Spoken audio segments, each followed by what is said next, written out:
ce soir, nous allons parler se soigner propre dans un monde sale. Et c'est un sujet vraiment très important. Et vous allez voir pourquoi. Mais bon, je vais vous dire tout ce que je glane sur le sujet depuis des années en fait. Et il y a un moment où il y a un point de non-retour, il faut absolument en parler plus. Donc c'est ce que je veux vous expliquer ce soir. Il faut que vous sachiez que ceux qui consomment tous les jours des médicaments et qui suivent donc des traitements longue durée à base d'antibiotiques, de chimio, d'hormones, et ben ces gens-là ne se doutent pas qu'ils salissent la nature, ses habitants, nos eaux, tout simplement en excrétant tous ces médicaments tous les jours. Ben, d'accord, c'est pas de leur faute dans le sens où l'industrie pharmaceutique se débrouille pour que les médicaments donnent un soulagement temporaire qui nécessite qu'on en prenne tous les jours et à vie. Ils fabriquent la chronicité. Donc, ils fabriquent de plus en plus de besoins de médicaments, parce que sinon, évidemment, les pauvres, ils auraient plus de business, hein, faut bien qu'ils en vendent. Mais donc, c'est pour ça, on va pas jeter la pierre à tous ces gens-là qui consomment tous ces médicaments. La plupart, ils y sont pour rien. Ils ignorent souvent qu'ils ont le choix, en fait. Et s'ils savaient ce que je vais vous expliquer aujourd'hui, peut-être qu'ils préféreraient d'ailleurs une approche non polluante, plus saine et même plus efficace la plupart du temps, que celle qui est offerte par les médicaments. C'est-à-dire celle que moi et d'autres, on offre grâce à l'aromathérapie holistique. Encore faut-il qu'ils sachent que ça existe. Donc avec un peu de chance, certains d'entre vous souhaitent ne plus être de grands consommateurs de médicaments, et peut-être mieux d'ailleurs qu'ils souhaitent se sentir indépendants dans leur choix de bien-être, de compréhension, de gestion de la santé. Alors, s'il y en a ici, cette présentation, elle est pour vous. Et merci d'être là. Alors, je vais vous expliquer combien l'usage holistique des huiles essentielles peut faire une grande différence dans votre vie. Je parle d'usage holistique, vous comprendrez la différence tout à l'heure avec l'usage clinique qui est classiquement utilisé en France. Vous allez voir combien l'action psychoneuro-immunodulatrice des huiles essentielles offre une réelle réponse à notre protection contre les invasions pathogènes et surtout combien elle vous libère de la peur de la maladie, avec la bonne conscience de ne pas aller salir à la fois votre corps et votre environnement. Alors, au menu, il va y avoir comment vivre propre, les risques liés à la pollution interne et externe, pourquoi il faut rester propre dans un monde sale, protéger l'environnement en vous soignant, oui c'est possible. Qu'est-ce qu'une huile essentielle, je vais quand même le rappeler pour certains. Qu'est-ce que l'aromathérapie holistique? Bon, ça c'est important de préciser ce que c'est. Quelques mots sur le système immunitaire. Bon, je ne vais pas essayer de trop rentrer dans les détails trop techniques. Comment les huiles essentielles affectent-elles l'immunité? L'immunomodulation, ça c'est quelque chose qui est introuvable dans un médicament. Et il y a la psychoneuroimmunologie, qui est la connexion entre le corps et l'esprit, qui est tellement importante. Et je vais vous expliquer aussi ce que vous allez apprendre avec AromaPro, qui est la meilleure façon de se plonger là-dedans. Et je vous donnerai aussi en toute fin des formules anti-infectieuses pour vous lancer, vous, dans l'aventure. Et donc ça sera mon petit bonus perso que je vous donne à la fin. Pour ceux qui ne me connaissent pas rapidement, bon, moi je suis Cécile Heller, je suis aromathérapeute holistique. J'ai un diplôme qui est reconnu partout dans le monde, sauf en France, évidemment, puisque l'aromathérapie holistique ici n'existe pas, enfin en France, et n'est pas enseignée. Moi, j'ai appris et je pratique quelque chose qui est enseigné par des gens comme Robert Tisserand ou Gabriel Moget. Et donc, je suis auteure de livres et je suis fondatrice de l'école d'aromathérapie holistique AromaPro. Et je vous rajoute régulièrement de quoi lire sur clubequilibrenaturel.com. Alors, donc ça fait un certain temps que ça soit en tant que thérapeute ou avec tout le courrier que je reçois, je constate les effets de la toxicité interne et émotionnelle. Tout ça, c'est une histoire de toxicité. Moi, je sais bien que c'est elle qui déclenche les maladies chez les gens, mais personne n'en parle. Personne ne sait qu'il peut avoir des prédispositions avant d'être confronté à la maladie. D'où l'intérêt d'être le plus propre possible. Donc, quelle est votre notion à vous du propre? Moi, je parle de la propreté interne dans plus ou moins tous mes articles et dans tous mes livres. Il ne s'agit pas d'asepsie, Il ne s'agit pas d'être désinfecté, mais bien d'une pollution qui, elle, est liée aux produits chimiques, ceux qui sont souvent en charge de cette aseptie. Et d'ailleurs, pour vous donner un exemple, il y a quelque chose contre lequel on se rebiffe de partout, particulièrement quand on n'est pas à la solde des laboratoires, c'est tous les produits aseptisants qui sont à disposition partout, parce que ces produits aseptisants sont la meilleure façon de fabriquer de la résistance microbienne aux antiseptiques et aux antibiotiques. Bref, on parlera de ça plus tard. Donc, aujourd'hui, je vais vous parler de pourquoi vivre propre, et donc je vais vous expliquer qu'on ne va pas trouver de bactéries, de virus, de pesticides, etc. dans l'eau potable. Par contre, on va y trouver une autre catégorie de pollution, et ben c'est celle qui vient des produits pharmaceutiques que vous êtes des milliards à consommer tous les jours.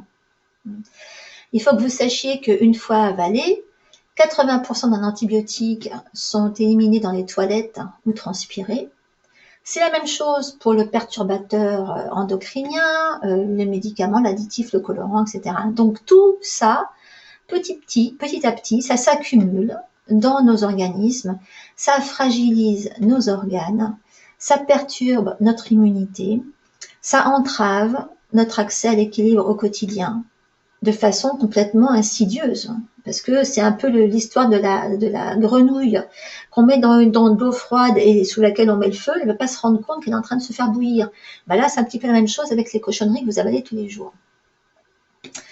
Et c'est pour ça que, évidemment, il n'y a pas de risque archi évident, mais il y a une pollution qui donne des risques, hein, qui provoque pas mal de choses qu'on n'a pas encore pu complètement identifier aujourd'hui, parce que ça fait pas assez longtemps, on n'a pas assez de recul. Mais si vous prenez conscience d'une chose, c'est de comprendre que tous ces médicaments que vous consommez et que vous éliminez tous les jours, en allant aux toilettes, tout ça, ça va contaminer vos cours d'eau. Hein. Les chimios, les traitements hormonaux, la radiothérapie, le sang contaminé, les vaccins, les sérums périmés, tout ce qui est chargé en métaux lourds comme les thermomètres au mercure ou simplement jetés, tout ça, c'est des produits dangereux.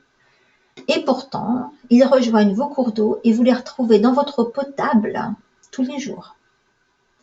Bon, j'en parlerai tout à l'heure de ce qu'on trouve dans l'eau potable, mais déjà pour vous donner une estimation de la quantité de ces produits, si on baisse le tarif, je dirais, et qu'au lieu de 80%, on dit que 50% d'une dose d'antibio éliminée, bon, si vous éliminez que 50%, voilà, d'une dose d'antibio, eh ben, ça va donner 125 000 tonnes d'antibio qui sont lâchées dans la nature tous les ans. 125 000 tonnes. Ok. Alors vous allez dire, oui, bah, il y a des stations d'épuration pour ça. Bah, c'est pas aussi simple, hein, parce que les cours d'eau dans lesquels sont versées les eaux usées qui proviennent des usines qui fabriquent des antibiotiques, eh ben, ça contient 100 fois plus d'antibiotiques que ce qu'on trouve dans le sang des personnes qui en prennent, par exemple. Et si les stations, eh ben, elles savent reconnaître une centaine d'antibiotiques dans les eaux usées, c'est quand même pas grand-chose quand on pense qu'il y en a environ 3000 sur le marché. Donc ça vous laisse quand même plusieurs centaines de produits non identifiés, non filtrés, qui sont de retour dans la chaîne alimentaire, donc dans vos verres, soupes, pâtes, légumes, etc. Alors au début, les chercheurs ne pouvaient mesurer que 19 produits pharmaceutiques dans 1 litre d'eau. Aujourd'hui, ils peuvent en détecter 110 dans 15 millilitres. Ok? C'est plus 19 dans 1 litre. C'est 110 dans 15 millilitres. 15 millilitres, c'est vraiment pas beaucoup. Hein. Donc, c'est là que vous pouvez vous dire, c'est quand même pas grand-chose. Mais c'est pas une question de valeur absolue, c'est une question d'accumulation. Hein. Il est quand même important d'enrayer tous les jours ce qui va accroître l'accumulation des produits toxiques. En tout cas, ceux qu'on peut éviter d'absorber. Alors, quand on veut éliminer des cochonneries, évidemment, on utilise l'eau. Hein. L'eau joue un rôle énorme dans une détox journalière. Et boire suffisamment, c'est ce qu'il peut y avoir de mieux pour aider nos reins à nettoyer notre sang. Mais filtrée ou non, une eau bactériologiquement propre contient de plus en plus de substances indésirables. Et ça, malheureusement, c'est une menace pour les plus faibles. Il y a de récentes études qui ont montré que même à faible dose, à l'état de trace, les antibiotiques conservent une activité biologique. Okay. Alors, évidemment, c'est des traces, vous allez me dire, hein, mais ça s'accumule, les traces. Et il y a des personnes aux défenses immunitaires moins anormales, enfin, pas au top, qui, eux, vont le subir. Hein, tout ce qui est enfants, personnes atteintes d'infections chroniques, les femmes enceintes, tout ça, ces personnes-là, elles n'ont pas besoin qu'on les intoxique avec une accumulation de déchets qui peuvent entraver leur équilibre interne. Alors ça, c'est un risque qui concerne tout le monde. Et une des raisons pour lesquelles je vous informe de ça, c'est parce que bon, j'ai contacté moi le gouvernement à ce sujet. J'ai été leur demander où ça en était au niveau de l'eau, et je suis tombée sur un document de recherche de l'université de Harvard, et dans lequel ils disent que c'est un problème qui inquiète de plus en plus de monde, parce que c'est la terre entière qui est menacée par la résistance bactérienne aux antibiotiques, et cette accumulation de cochonneries dans l'eau n'y est pas n'y est pas étrangère. Il y a un lien de cause à effet. Alors, il y a eu des travaux de Fleming en 45 qui ont déjà parlé de résistance bactérienne à plus de 200 antibiotiques, déjà en 45, qui disaient déjà que le fait d'absorber régulièrement des petites doses d'antibiotiques, ça faisait que vous risquiez que les micro-organismes que vous portez se surdéveloppent, transmettent une information qui leur permettra de développer une résistance à ces antibiotiques. Ce qui signifie que si un jour vous devez subir quoi que ce soit, et une opération chirurgicale, n'importe quoi, un traitement qui indispensable, vous risquez de ne pas en profiter. Il risque de ne pas être efficace du tout. Votre corps risque de se dire mais c'est quoi ça, et vous risquez d'avoir tout de pas pouvoir éviter la septicémie. Bon, sauf, non, je vous rassure, il y a quand même les huiles essentielles pour ça, parce que les bactéries ne mutent pas et ne s'adaptent pas aux huiles essentielles, heureusement. Mais en cas d'hospitalisation, n'importe comment, et d'opération chirurgicale, ça peut être une situation mortelle. Allez dire à votre chirurgien, au fait, je vous donne un petit mix d'huile essentielle à me mettre partout au cas où. Ils vont vous rigoler au nez, de toute façon. Donc, c'est à vous de faire ça avant, pendant, après, de toute façon. Alors, il faut se rappeler donc de ce qui est le plus important, que nous subissons donc une lente accumulation de produits toxiques dans notre organisme via des résidus de produits chimiques impossibles à extraire de l'eau potable. Cette intoxication, elle provoque déjà des mutations sexuelles chez les poissons, ça tout le monde le sait maintenant. Elle nous rend potentiellement résistants aux bactéries. Ça, j'ai déjà fait toute une conférence sur cette résistance bactérienne, et c'est drôle parce que, ça a été au menu du gros congrès auquel j'ai assisté à la fac de médecine en Angleterre, là, j'étais à Essex University. On a eu tout un cours sur la résistance bactérienne aux antibiotiques, et il y a eu donc, on nous a bien rappelé que dans notre rôle d'aromathérapeute était énorme là, parce que nous, on a la capacité d'apprendre aux gens à remplacer les antibiotiques auxquels de plus en plus de monde vont pas pouvoir l'utiliser. De plus en plus de gens vont se retrouver en face de traitements antibiotiques qui vont servir à rien. Et donc, on nous a bien expliqué que nous, en tant qu'aromathérapeute, on avait à notre disposition des outils qui allaient faire la différence. Pas pour montrer qu'on est plus fort que des antibiotiques, mais parce qu'il va falloir trouver des alternatives. Et pour nous rappeler aussi que c'était un des gros sujets d'inquiétude au niveau de l'ONU. Ils ont fait une réunion extraordinaire exprès pour ça. Il n'y en a eu que 3 depuis je ne sais pas combien de temps.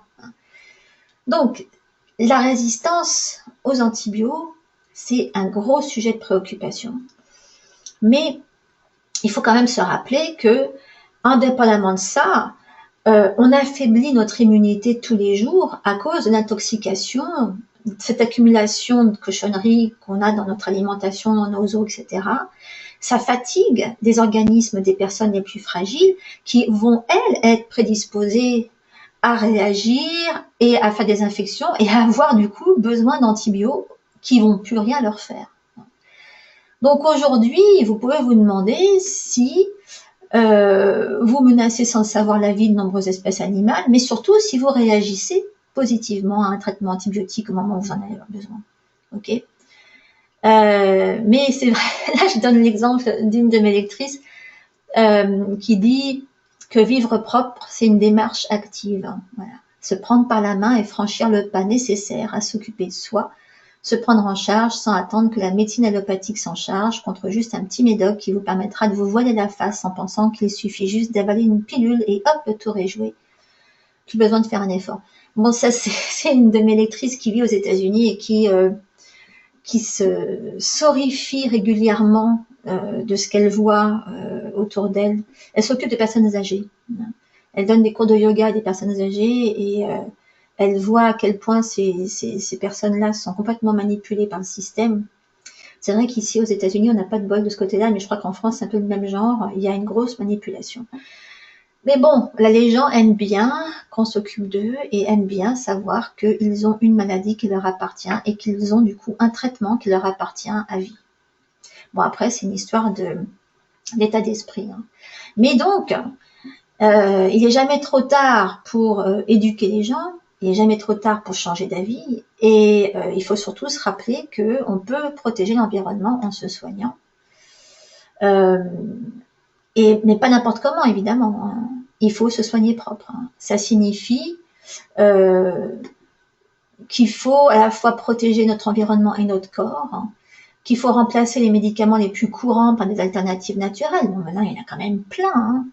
Bon, moi, c'est surtout les huiles essentielles que je préfère parce que elles agissent vraiment quasiment instantanément sur beaucoup de choses, ce qui n'est pas le cas de tout ce qu'on peut trouver d'alternatives. Mais surtout, il faut utiliser donc des substituts naturels qui sont inoffensifs et qui sont capables de remplacer des antibiotiques. Et ça, par contre, les huiles essentielles sont extrêmement bonnes pour ça. C'est vraiment votre goutte dans la mer de la préservation de l'eau. Hein, c'est adopter les huiles essentielles à un usage quotidien. Alors, rapidement, qu'est-ce que c'est qu'une huile essentielle? Je vous avais dit que j'allais vous en parler. Bon, je sais combien il y en a qui ont des idées fausses sur ce qu'est une huile essentielle, à quoi ça sert vraiment, comment ça fonctionne. Alors, j'ai été vous chercher quelques passages justement du cours d'Aroma Pro, parce que c'est là que c'est encore le mieux expliqué. Ça devrait certainement répondre à pas mal de questions. Donc, une huile, c'est quoi? C'est une substance aromatique hautement volatile qui est extraite d'une source botanique, soit par distillation, par expression ou grâce à un solvant. Et elle a des propriétés thérapeutiques et aromatiques. C'est ce qui lui donne. Hein. Les propriétés thérapeutiques et aromatiques d'une huile essentielle sont identifiées et déterminées par leur constitution chimique. Encore une fois, c'est pas de la constitution chimique fabriquée, c'est de la constitution chimique d'origine. Donc, c'est pas un produit chimique au sens inerte du terme, mais au sens vivant. Alors, en ce qui concerne l'aromathérapie holistique, c'est une thérapie de l'être. Okay. Alors, c'est quelque chose de puissant, mais très doux de la façon dont je l'enseigne et dont je le fais appliquer. Et ça inclut l'usage des huiles appliquées par les mains, souvent associées à d'autres techniques complémentaires, parce que ça crée des synergies quand vous utilisez ça avec d'autres techniques. Moi, personnellement, c'est avec la médecine chinoise, avec l'acupression, avec tout ce qui est manuel, tout ce qui est stimulation manuelle. Mais bon, c'est un traitement aromatique holistique, hein, qui prend en compte des facteurs aussi variés que le lien corps-esprit, le style de vie, l'alimentation, le physique, le mental et l'émotionnel. Alors, je ne peux pas vous expliquer qu'il faut éviter les antibiotiques et utiliser les huiles essentielles pour vous prémunir contre la résistance bactérienne, sans vous expliquer pourquoi. Donc, je suis obligée de vous donner quelques petits mots sur l'immunité. Alors, les huiles essentielles, elles ont été utilisées par l'aromathérapie française pour traiter des maladies infectieuses bien avant que les antibiotiques n'existent. Et donc aujourd'hui, la résistance bactérienne aux antibiotiques nous fait reconsidérer cette activité puissante qui a l'avantage de stimuler le système immunitaire, mais qui n'est pas enseignée en fac de médecine parce que c'est pas rentable pour l'industrie pharmaceutique, évidemment, puisque c'est pas elle qui les fabrique. Mais ça a quand même beaucoup d'avantages parce que d'abord, ça stimule l'immunité. Bon, on verra ça tout à l'heure. Au moins, une bactérie ne va pas s'adapter, ne pas muter face à une huile essentielle. Mais surtout, ça va faire tout ça sans polluer, sans laisser de traces dans l'organisme, sans affaiblir la flore intestinale et sans qu'une bactérie y résiste. Alors, de quoi comprendre un petit peu l'immunité. C'est un système complexe, donc souvent on n'en parle pas, c'est vrai que c'est la croix d'expliquer l'immunité, mais en gros, il s'agit il y a pas mal de barrières naturelles qui protègent le corps contre les agents pathogènes, et là-dedans, on a les immunoglobulines et autres substances présentes sur la peau, dans les intestins, les poumons, etc. Et donc, si une infection se produit, la première réponse vient de la phagocytose, de la part des macrophages et des neutrophiles qui mangent, donc qui grignotent, qui phagocytent les envahisseurs. Et donc, une fois qu'ils ont digéré ces envahisseurs, eh ben, ces cellules vont laisser des traces d'antigènes dans l'organisme. Et ces antigènes, ils vont être reconnus par des lymphocytes et ça va permettre de réagir plus rapidement la prochaine fois.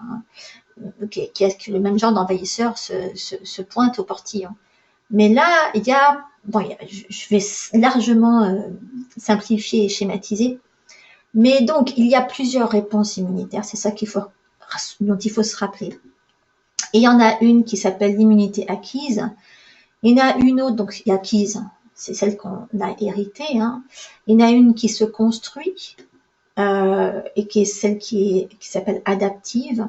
Et puis, c'est une fois que le système immunitaire est adapté et à un envahisseur et qu'il a produit des anticorps, le corps peut alors répondre à la même infection beaucoup plus rapidement. Donc, comment elles interviennent, ces huiles? Ça, c'est un sujet que j'aime beaucoup. L'idée que dans la majorité des cas, des huiles essentielles éliminent le besoin d'antibiotiques lorsqu'il faut combattre une bactérie, ça m'éclate. J'adore vous raconter ça parce que je le teste, mais tellement de fois. D'ailleurs, je me rappelle pas quand j'ai pris des antibiotiques la dernière fois. C'est pas tout, je viens.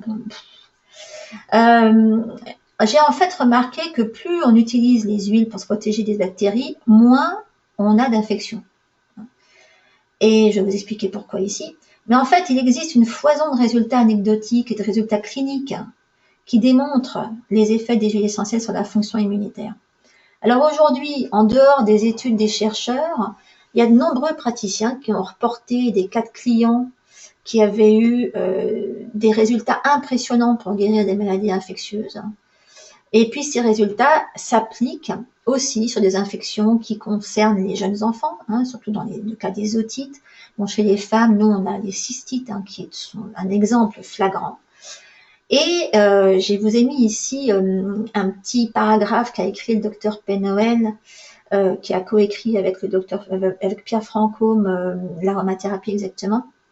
Et il dit les traitements aromatiques peuvent être utilisés en tant que stimulants, en tant que régulateurs, ou pour moduler la réponse immunitaire, une fonction qui commence à être reconnue comme médicalement sans prix. Pourquoi ? Eh ben parce que on est dans une ère où il y a de plus en plus d'auto-immunité et quand quelqu'un a un problème d'auto-immunité, qu'est-ce qu'on fait? On lui supprime son immunité, donc il chope plein de cochonneries. Alors qu'avec des huiles essentielles, on peut continuer à stimuler l'immunité tout en la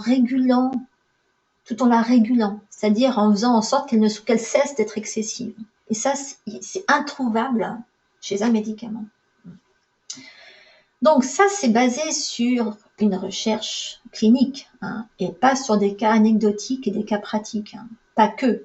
On le vérifie régulièrement, mais il y a une base de recherche clinique là-dedans. Alors ceux qui disent que l'action des huiles essentielles, il n'y a pas de preuves scientifiques dessus, ils se mettent dans l'œil. Il y en a long comme mon bras, des résultats cliniques. Alors, l'immunomodulation, c'est quoi? Il faut quand même que je vous explique un petit peu ce que c'est. C'est une des spécialités, en fait, des huiles essentielles. c'est vraiment ce qui permet de rééquilibrer une réponse immunitaire excessive ou négative. On module, ok? Donc, il y a une belle liste d'huiles essentielles immunomodulatrices, j'ai donne dans Aroma Pro. Et qu'est-ce qu'elles font exactement? Eh ben, là, je vais donner 2 cas pratiques pour illustrer, il n'y a rien de tel. Mais d'abord, une petite précision. L'immunomodulation n'est possible qu'avec l'usage d'huiles essentielles vibrantes, naturelles, propres. Hein. Vous n'allez pas avoir ça avec une huile essentielle de qualité médiocre qui est partiellement reconstituée avec des produits inertes, chimiques, faux, etc. Et ça ne peut pas être fourni par médicament. Donc, vous ne pouvez obtenir ça qu'avec des huiles essentielles irréprochables au niveau qualité, au niveau fraîcheur, au niveau vibration. Alors, là, je reprends des notions qui nous ont été enseignées par Ron Guba. J'ai mis son cours en entier sur le sujet, d'ailleurs, sur Aroma Pro. Si j'ai des élèves là qui écoutent, allez voir. Je vous ai mis tout le cours de Ron sur l'immunomodulation sur Aroma Pro. Alors, ce concept d'immunomodulation clarifie la différence majeure. Il a vraiment insisté là-dessus, de la différence entre une huile essentielle, une fraîche, une vraie, hein, et des molécules synthétiques. Voilà. On ne peut pas avoir ça avec des molécules synthétiques. Alors là, on a un cas d'immunité faible qui va servir d'exemple. C'est l'histoire d'un homme de 45 ans qui avait une bronchite chronique depuis 25 ans et qui, au bout de tout ce temps, finit par... c'est toujours le cas, hein, c'est toujours le cas, les gens qui continuent à me contacter, c'est vraiment la même chose. C'est au bout de tant d'années, voilà, qui viennent chercher un soulagement par l'aromathérapie. Et donc, il a un profil qui révèle tout à fait un état d'immunité complètement déprimé. Hein. Il n'a plus rien, il a des immunoglobulines complètement basses, hein, en particulier les IgA. Et on a découvert, on l'a traité sur 3 mois avec des petites quantités d'huile essentielle d'arbre à thé, appliquées sur la peau, tout simplement. Et ça a fait remonter son niveau d'IgA. Ça lui a réglé son histoire de bronchite. Il n'a plus rien eu en 3 mois. Fini. Bon, on a allait doucement, hein, 3 mois. Mais en même temps, ça faisait quoi? 25 ans qu'il avait ça. Donc 3 mois sur 25 ans, ça va encore. Ça ne donne pas une illusion de guérison qui ne peut pas exister. On ne peut pas guérir de quelque chose d'installé, de chronique depuis tellement longtemps en 2 jours. Ça n'existe pas.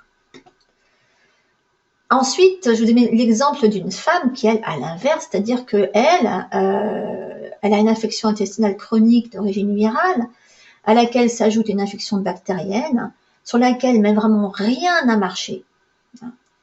Elle avait évidemment perdu beaucoup de poids, elle était très faible, elle avait de l'insomnie chronique, une libido à ras des pâquerettes et plus beaucoup de goût pour la vie, évidemment, dans ces cas-là. Et elle avait des analyses qui montraient un très haut niveau d'immunoglobuline, ce qui est un signe d'hyperréaction, hein, un signe d'hyperstimulation d'immunité, ce qui est l'opposé de ce qu'on a vu dans le cas de l'homme à la bronchite tout à l'heure. Et là, on a fait la même chose, on lui a donné de l'arbre à thé pendant 3 mois. Et ça a suffi à réduire l'excès, hein, et à complètement rééquilibrer, moduler cette immunité hyperréactive. Ok? Donc, c'est pour vous montrer, avec une seule huile, la même, on a obtenu des résultats complètement différents, mais qui s'adaptaient tout à fait aux besoins des gens à qui on les a appliqués. Et c'est pour ça que j'explique souvent à mes élèves, mais vous prenez pas la tête avec ce que vous allez choisir comme traitement. C'est là que vous avez une grande liberté de choix et d'action, hein, parce que toutes ces huiles ont tellement de latitude d'action, ok? Vous pouvez agir tellement loin avec une seule huile. Vous n'avez pas besoin de vous demander. Bon, évidemment, ce qu'il y a, c'est qu'en prendre pendant 3 mois, il faut quand même insister. Il faut quand même se dire, bon, on va aller jusqu'au bout pour essayer. La plupart du temps, les gens sont tellement habitués à avoir des résultats en 1 semaine, 15 jours grand maximum, que quand ils n'ont pas eu ce qu'ils voulaient en 1 semaine, ils s'inquiètent et ils me disent, oui, alors j'en suis encore là. Je leur dis, mais attendez, vous n'allez pas vous débarrasser d'un truc que vous traînez depuis 30 ans en 2 jours. Ok ? il y a un travail derrière, il y a un travail sur l'immunité, il y a un travail sur tout le corps. Et puis, il y a un travail sur vos émotions. Hein. Et c'est là qu'il est important d'aborder tout l'aspect psycho-neuro-immunologique fourni par les huiles. Alors, d'un point de vue scientifique occidental, maintenant, on a des preuves qui montrent bien que l'immunité et la résistance à la maladie sont complètement dépendantes de nos attitudes et nos comportements. D'ailleurs, j'ai déjà fait une conférence là-dessus, où je vous explique comment vos émotions peuvent complètement vous rendre malade. Hein. Et là, je vous ai donné l'exemple du professeur Felton, qui est un prof d'anatomie et de neurobiologie, qui en parle de ce lien physique. Bon, je vous ai traduit ça le mieux possible. J'ai fait ce que j'ai pu. Donc, il dit, pourquoi un lymphocyte possède-t-il un récepteur de neurotransmetteurs? Voilà. Il se trouve que, je vous l'apprends, un lymphocyte, donc c'est une cellule immunitaire, possède un récepteur de neurotransmetteurs. Et il dit, à partir de cette question, nous avons étudié les changements immunologiques qui se produisent lorsqu'on étudie les médicaments qui affectent les neurotransmetteurs. À notre grande surprise, nous avons trouvé que si on retire les nerfs de la rate et des nodules lymphatiques, on élimine toute réponse immunitaire. Okay. Alors, il dit que l'implication pratique, c'est que les nombreux stresseurs qu'on a à gérer dans notre vie sont ceux qui affectent notre système nerveux autonome et ils ont un impact sur notre système immunitaire. Pour ça, j'explique souvent une des bases de tout ce que vous avez comme problème récurrent, c'est votre stress. Et que si vous n'avez pas traité d'abord votre stress, vous êtes cuit, c'est même pas la peine d'aller plus loin, vous n'allez rien obtenir de quoi que ce soit. Parce que le stress, c'est la base dans beaucoup de choses. Donc l'adrénaline et le cortisol, ce sont deux neurotransmetteurs, dont la sécrétion peut être déclenchée par des émotions négatives, souvent associées à un stress. Et alors ces deux hormones-là, qu'est-ce qu'elles font? Eh bien, elles suppriment directement l'activité du système immunitaire. Et ce simple fait explique combien de traitements du stress vont avoir un effet instantané en utilisant les huiles, parce que les huiles sont capables de travailler à la fois sur le stress et sur l'immunité, sur l'origine de votre problème et sur la modulation de l'expression de votre immunité, et que ça, c'est une approche holistique de l'immunité. C'est la seule valable qui va permettre de prévenir de nombreux déséquilibres via la régulation des productions d'adrénaline et de cortisol. Mais seulement, il faut avoir de la patience. Il ne faut pas s'attendre à ce que ça se passe du jour au lendemain. Okay. Il y a une question de système nerveux, il y a une question d'émotion, il y a une question de comment vous voyez votre vie. Donc, dans un concept psycho-neuro-immunologique, le système nerveux est intimement connecté avec l'immunité. Et lui, il faut le rééduquer la plupart du temps. C'est un système qui est constitué d'un système nerveux central, c'est un système nerveux somatique et un système nerveux autonome. Bon, il y a un peu de tout là-dedans. L'autonome, il est constitué des systèmes sympathiques et parasympathiques. Donc, c'est le SNS et le SNP, ça va plus vite, qui agissent pour s'équilibrer mutuellement. Il y a énormément d'huiles essentielles qui sont régulatrices de système nerveux central, système nerveux sympathique, parasympathique. Alors, la stimulation du parasympathique gère des fonctions végétatives du corps, comme le rythme cardiaque, les fonctions digestives. C'est l'aspect yin du système nerveux. Et puis donc, le sympathique, lui, il prépare le corps à faire face aux urgences. Et c'est lui qui fait accélérer le rythme cardiaque, la sécrétion d'adrénaline par les surrénales.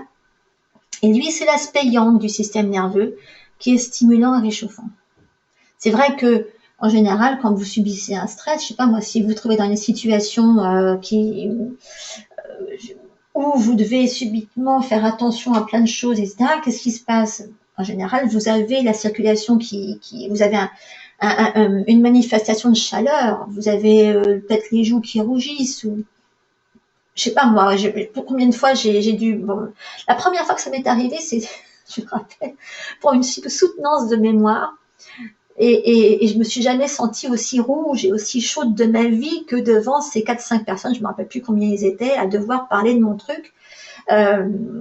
Et dans ces cas-là, vous êtes plutôt en t-shirt que avec une doudoune ou quoi que ce soit. Vous avez en général chaud. C'est un très bon exemple de ce qui se passe avec le SNS qui est stimulé. Donc, les effets de ce stress, donc c'est l'effet du stress, mais l'excès de travail aussi, de tension nerveuse, c'est provoqué par une activité de ce système nerveux sympathique yang et de trop peu d'activité là j'ai fait une faute, excusez-moi, de SNP qui lui est yin et qui est censé réguler l'activité du SNS. Mais donc les huiles essentielles, elles ont un effet profond sur l'équilibrage de tout ce système nerveux et seulement ce qu'il faut savoir, c'est que cerveau et système nerveux peuvent être complètement, je dirais, manipulés en respirant une huile essentielle. Alors, c'est là qu'il faut que je vous explique un petit peu ce qui se passe quand il y a olfaction. J'aime beaucoup cette explication de l'olfaction, c'est quelque chose que je vous ai sorti en cours d'Aroma Pro. Et là, je vous explique que respirer une huile essentielle, ça suffit à stimuler le cerveau pour produire des neurotransmetteurs indispensables au bien-être, comme la sérotonine et la dopamine. Cette action sur l'humeur a un impact direct sur le système nerveux central, donc sur la qualité de votre immunité. Parce que les réponses olfactives amènent le cerveau à stimuler la sécrétion d'hormones et d'autres produits neurochimiques qui agissent sur la physiologie de votre corps et régissent votre comportement. Donc le simple fait d'appliquer des huiles par massage permet d'agir physiquement sur le système nerveux, mais aussi via leur respiration et leur absorption par la peau. C'est marrant parce que moi, en tant que... Bon, j'ai appliqué des huiles sur les gens en tant que thérapeute pendant des années. Et c'est ce qui m'a bien montré d'ailleurs qu'on peut être dans les huiles toute la journée sans faire d'overdose, parce qu'il y en a qui me disent oui, comment tu appliques ça, alors c'est grave si je me mets à telle heure ça, et puis à telle heure ça. Je dis bah non, on peut, je veux dire, on peut bien sûr appliquer avec les mains plein de protocoles aromatiques différents à plein d'endroits du corps différents, ou même au même endroit sans aucun problème. Moi, c'est ce que j'ai fait. C'était marrant parce que c'est un truc que je raconte souvent à titre d'anecdote, c'est que plus je m'occupais de femmes avec des problèmes comme les miens, qui sont en général toujours liés à l'équilibrage hormonal, et à des symptômes préménopausaux, des choses comme ça, plus j'en profitais. J'avais pas besoin de me les appliquer à moi. Le simple fait de leur appliquer, elles, de le respirer, de mettre mes bras dedans ou mes mains dedans, ça suffisait pour que j'en profite automatiquement. Mais je crois que le simple fait de les respirer. D'ailleurs, je me rappelle que dans toutes les cliniques où j'ai pratiqué, je veux dire, le reste des praticiens, le reste des thérapeutes en profitaient. Et les jours où j'étais là, ils étaient tous de bien meilleurs poils que quand j'y étais pas. Hein. On voyait la différence quand je repartais ou quand j'arrivais. Voilà. Non, mais ça, c'est assez impressionnant ce qui peut se passer. D'ailleurs, c'est ce qui se passe dans les hôpitaux. Enfin, ici aux États-Unis, ils ont fait beaucoup de tests dans les hôpitaux, dans l'implication des huiles essentielles dans les salles d'attente. Je crois qu'ils le font aussi en France maintenant, où ils diffusent juste une huile qui est courante, comme l'orange par exemple, juste pour enlever l'anxiété des gens qui attendent dans les centres anti-cancer. Donc, ce stress. Donc, en ce qui concerne le stress, l'aromathérapeute ne va pas se contenter de traiter des symptômes visibles du stress, séparément, évidemment. Traiter le stress, c'est la base de la régulation de nombreux problèmes courants. Hein. Tous les systèmes du corps sont interconnectés. L'état émotionnel provoqué par le stress va influencer le fonctionnement de l'immunité, de la digestion, du système nerveux et du système hormonal. Et l'usage holistique des huiles essentielles, c'est un moyen excellent de prévenir et de traiter ce stress aussi bien sur ses aspects les plus visibles, comme le sommeil, l'anxiété, la constipation, que ce qui l'est moins, comme les maladies chroniques, les troubles du comportement. Alors, c'est pour ça aussi que je vous parle souvent du stress dans toutes mes conférences, etc. C'est pas pour rien, hein. C'est parce que à partir du stress, on peut faire beaucoup. Alors, ce lien corps-esprit, c'est vraiment très important. Alors, c'est pour ça que j'insiste un petit peu, parce que ne pas le comprendre ni l'accepter, ça entrave considérablement toutes les chances de guérison. Parce que l'esprit, c'est vraiment à l'origine de tout. Et tous ceux qui se penchent sur le sujet et qui sont malades depuis longtemps et commencent à expérimenter ça, ils le comprennent tout de suite. L'esprit est à l'origine de tout. et notre comportement, la façon dont on voit et comprenons les événements change tout. C'est de là que la vision de notre vie, hein, la façon dont on aperçoit nos décisions, tout ça, ça a un impact. Et donc, on est les créateurs de ce qui nous arrive. On est les créateurs de nos propres problèmes, mais aussi de nos propres maladies. Et nombreux sont ceux qui vivent par et pour leur maladie, hein, qui la subissent comme une fatalité, qui refusent de guérir de peur de perdre cette identité. Je vous en parlais tout à l'heure. Il y en a qui aiment l'idée qu'on leur assigne un médecin, qu'on leur assigne un traitement, qu'ils puissent aller à la pharmacie chercher leur liste, on les reconnaisse par leur nom. Je veux dire, il y a une identité, il y a un sentiment d'appartenance lié à la maladie. Et donc, le simple fait souvent de reconnaître notre responsabilité dans l'apparition d'une maladie, comme surtout le cancer, ça donne accès à l'acceptation, à la compréhension et à la transformation. Et sans ça, il n'y a absolument rien qui change. Okay. Donc, les huiles essentielles, elles vont avoir un impact là-dessus. Okay. Elles vont nous obliger à sortir de cet état passif de patient. Et elles vont nous rendre acteurs de notre guérison par leur action simultanée sur notre émotionnel et notre état physique. Donc, depuis tout à l'heure, j'essaye de vous faire comprendre que vous avez une mission en tant qu'être humain, donc c'est celle de lutter contre la grande manipulation qui fait de vous des pollueurs et des malades à vie. Je sais combien les vieilles habitudes sont très dures à changer, mais si vous voulez de vrais changements, à la fois sur votre vie, sur votre santé, sur plein de choses comme ça, il faut changer. Là, ça c'est l'exemple. C'est l'exemple de. Je vous ai donné un exemple de quelqu'un qui vit tous les mois ce que c'est que d'aller à un coaching commun. C'est une de mes élèves. Parce que je vous disais, vous pouvez pas juste vous baser sur un livre ou sur des articles pour vous familiariser avec des nouveaux concepts et outils. Il faut vraiment faire quelque chose qui soit récurrent. Il faut faire des exercices, il faut poser des questions, il faut entendre des réponses, il faut entendre d'autres cheminements de pensée, et puis pendant des semaines et des semaines. Alors, c'est aussi pour ça que je fais se rassembler les élèves Aroma Pro pendant tous les mois, pour leur séance de coaching commun avec moi. Bon, c'est le témoignage d'Ariel, là. C'est une de mes élèves. C'est ce qu'elle m'a raconté peu de temps après avoir commencé les cours. Et elle a passé 3 heures à écouter tout ce qu'elle n'avait pas encore écouté, parce que j'enregistre toutes les séances de coaching commun, donc tous les nouveaux élèves peuvent revenir en arrière et réécouter tout ce qui s'est fait avant. Alors là, bonjour, parce qu'il y en a pour un bout de temps, chaque fois, chaque séance peut durer un certain temps. Et donc, voilà, ça peut être c'est le fait d'avoir accès à quelque chose qui tous les mois, vous savez, vous avez un rendez-vous qui vous oblige à vous ouvrir, qui vous oblige à avancer. Et elle dit, pour ceux et celles qui ont plus de difficultés à étudier seuls, ce rendez-vous d'être une carotte qui leur permet d'avancer plus facilement. Ben, c'est vrai que c'est aussi une carotte par rapport à votre propre développement, parce que vous voyez ce qui se passe chez les autres et vous vous dites, ah zut. Donc c'est un petit peu ce qui se passe, c'est un peu la beauté d'Aroma Pro, c'est ce que vous pouvez aller à la vitesse que vous voulez, parce que les cours sont des vidéos à voir et à revoir à volonté, mais il s'agit quand même d'apprendre à vous guérir maintenant, dès maintenant. Donc avoir la confiance et le savoir qui vous donne les bons gestes quand il le faut. Comment rester vivant, propre et indépendant, créer des choix de traitement, de style de vie qui vous sont propres, pas ceux des autres. Il faut agir, il faut faire plus que simplement se dire qu'il faut changer. Et donc tout ça, c'est des outils qui vont au-delà des nôtres. Moi, je le vois tous les jours avec mes gosses, ça devient ceux de nos enfants.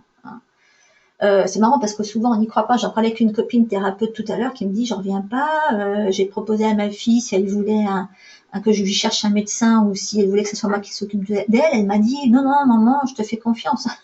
Elle en revenait pas. Mais les gosses finissent par se rendre compte de la différence. Ils ont une sorte d'intelligence par rapport à ça. Ils comprennent que c'est des outils, des vrais outils, quoi. C'est des outils qui permettent de transmettre, hein, de quoi continuer à protéger notre terre et nos vies. Et ça vous permet d'ajouter votre goutte d'eau pure à beaucoup d'autres gouttes d'eau pure. Je vous ai donné quelques petits exemples là. Là, c'est un petit témoignage. Ce qui fait la force d'un élève Aroma Pro, c'est vraiment sa capacité à identifier ses besoins. C'est bien beau de se dire oui, bah j'ai ça, va falloir que je prenne ça, mais souvent on ne sait pas trop ce qu'on a.